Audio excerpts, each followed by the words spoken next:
with 4 trials coming up, Donald Trump's going to have to find time to be in the courtroom, at least on the criminal cases. He's got civil cases. He's going to have to find time to campaign and to debate his colleagues, which is why I don't think he's going to do it. But more importantly, the millions and millions of dollars of these campaign contributions are going into the lawyers' pockets who are defending him in civil and criminal cases, and that's going to wear down his political coffers as well.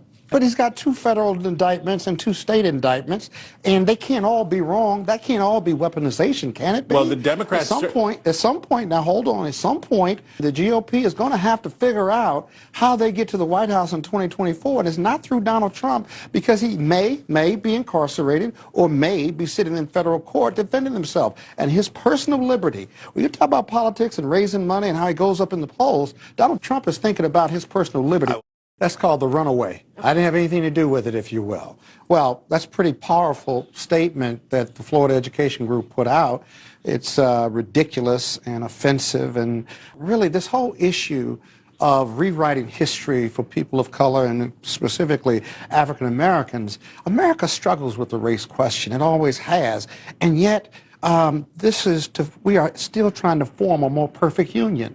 And so young people and adults, right? You learn from your past.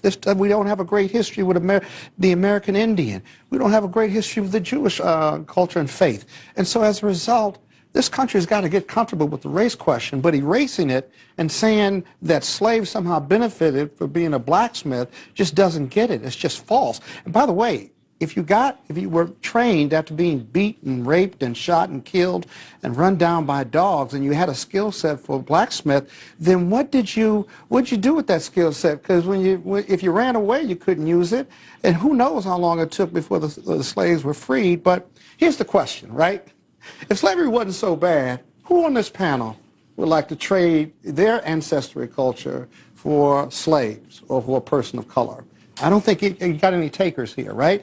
And so it's just really offensive and not good for America. And it doesn't get DeSantis to the end zone regarding the GOP nomination. Hunter Biden also doesn't get you to the end zone. Let's say he was convicted of 5 felonies. That still doesn't deliver you to the president or harm the president.